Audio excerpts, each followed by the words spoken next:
This short presentation outlines a potential application that could be used to support a scheme in which Rotary Club members mentor stroke survivors who wish to get back into part-time or full-time employment. The key to this application is the establishment of a database that supports the recording of mentoring arrangements between Rotary Club members and members of stroke organisations. The classification of job-related emotional, cognitive, communication, social and mobility skills which are required in various jobs but are often impacted upon by strokes. The past and present involvements of potential mentors in Rotary clubs in various industry sectors. The skill requirements of jobs that have been registered by employers as suitable for disabled people. The courses offered by education and training institutions and the skills those courses provide. The courses that stroke survivors have enrolled in or graduated from in order to acquire certain skills. The job-related emotional, cognitive, communication, social and mobility skills of stroke survivors. Potential matches between the skills possessed by stroke survivors and the skills requirements of jobs that have been registered by employers. What follows is a set of slides that illustrate how this information can be collected and structured.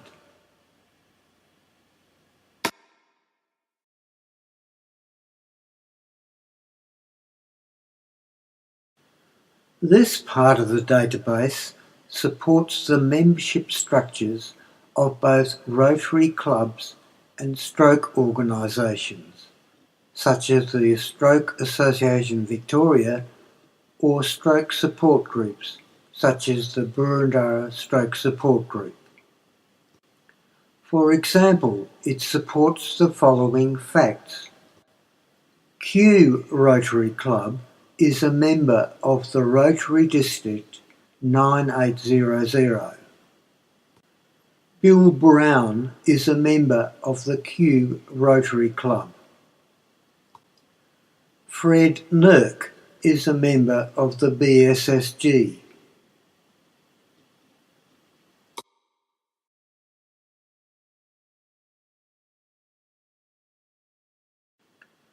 This part of the database supports three very important concepts: the classification of skills, the definition of which skills are required in various industry sectors, and the involvement of Rotary Club members in various industry sectors.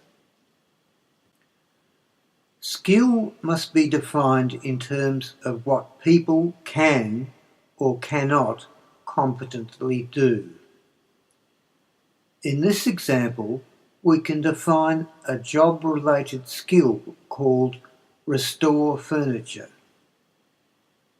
But the concept of skill can also be used to define emotional, cognitive, communication, social and mobility skills which are often impacted by strokes.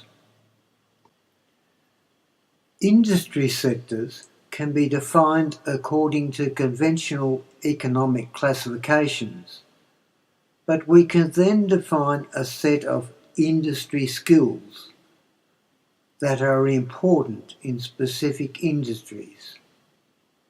For example, we may declare that the furniture restoration industry sector requires people with the restore furniture skill, among many other things, of course. Finally, the database supports the recording of facts about which Rotary Club members have some sort of involvement with various industry sectors, and hence an interest in specific sets of industry skills. For example, we see that Bill Brown has an involvement in the furniture restoration industry sector and thus has an interest in the restore furniture skill.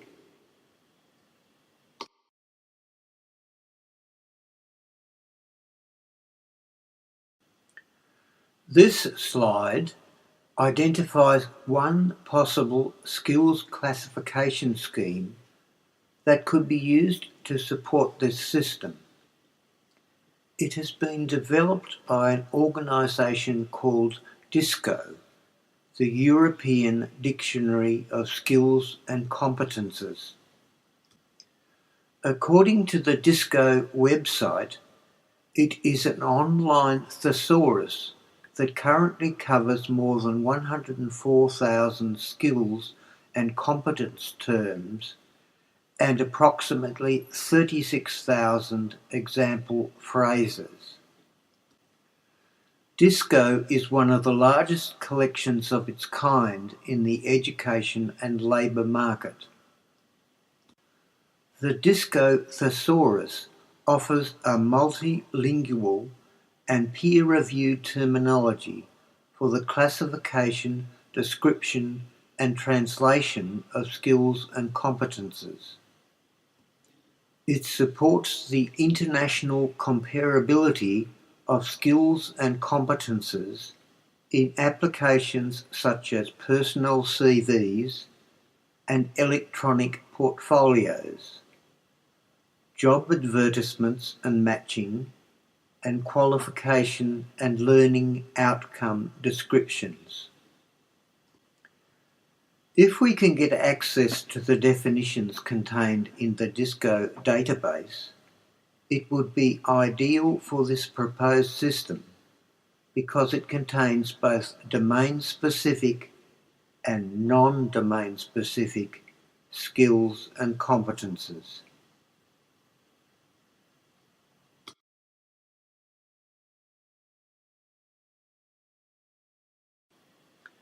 This part of the database records facts about the job-related, emotional, cognitive, communication, social and mobility skills possessed by individual stroke survivors. It should be noted that facts about permanent stroke-related disabilities or lost skills can also be recorded here. For example, we can record the fact that Fred Nurk has restore furniture skills, but it could also be used to record the fact that Fred Nurk has aphasia, which limits his capacity to give instructions to others.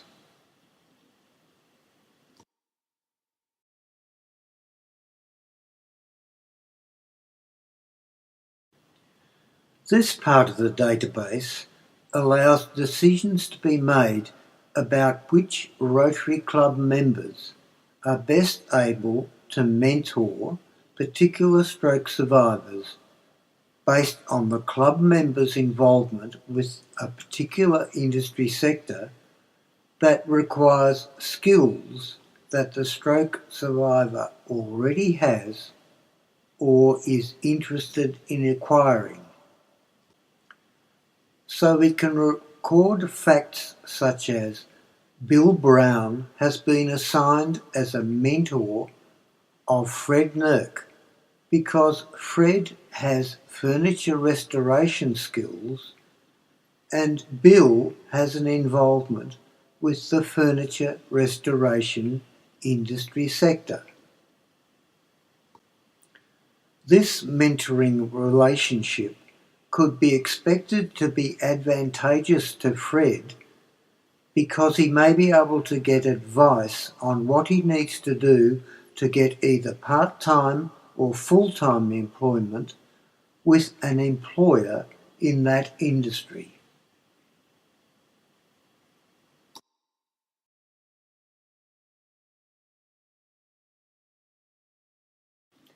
This part of the database allows facts to be recorded about which employers are interested in employing people with disabilities, including stroke survivors and or their carers.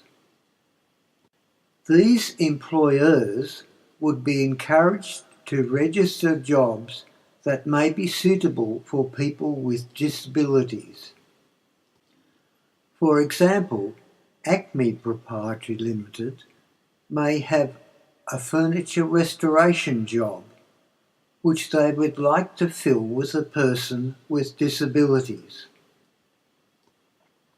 It should be noted that there may need to be a government incentive offered for employers to register jobs in this database.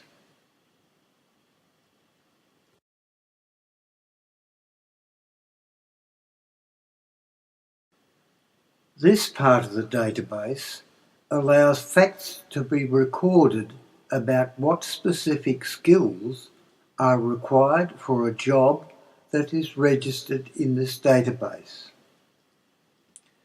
This would include any job-related emotional, cognitive, communication, social and mobility skills that are either essential, optional or not required by potential employees.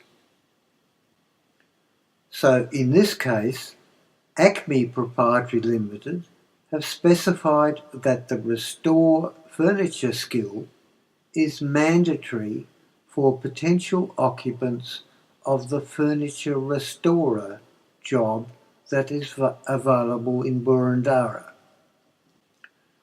The linkage to the municipality may be required because issues such as mobility and transportation may differ depending on where the job is available.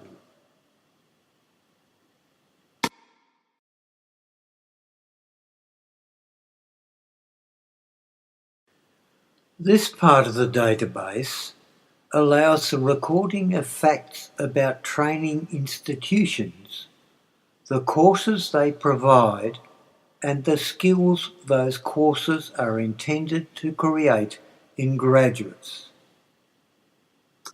For example, this slide shows that the Box Hill TAFE offers a furniture restoration course, and that this course gives graduates the restore furniture skill.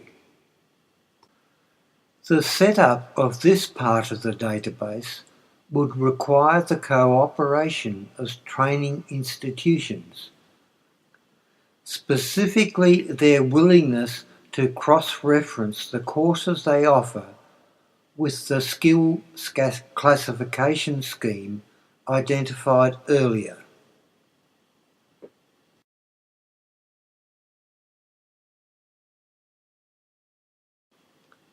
This part of the database supports the recording of facts about the skills a stroke survivor has, as described earlier in slide 4, but also about the courses a stroke survivor has enrolled in or completed in order to acquire the skills provided by that course.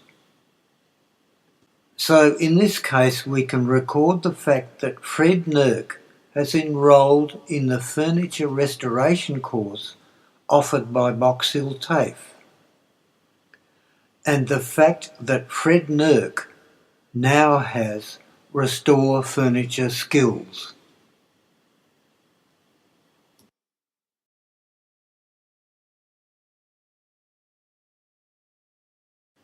This part of the database supports the matching of stroke survivor skills with the skill requirements of jobs registered by employers. The idea here is that people acting as mentors would attempt to match the set of person skills of their stroke survivor client with the skill requirements of the registered jobs in the survivor's locality. Although this is unlikely to find a perfect match, it might be possible to find a match that is close enough to initiate a discussion between the stroke survivor and the employer with a view to agreement on either part-time or full-time employment. The mentor should also be able to use this part of the database to identify skills that the stroke survivor needs to develop to improve their likelihood of getting a job in a specific industry sector. It is suggested that Rotary clubs and stroke organisations that invest in the establishment of this system should receive a fee for linking stroke survivors with specific jobs, and that this revenue could fund the ongoing development and operation of this system, and its eventual expansion into a much broader skills management and skills matching system.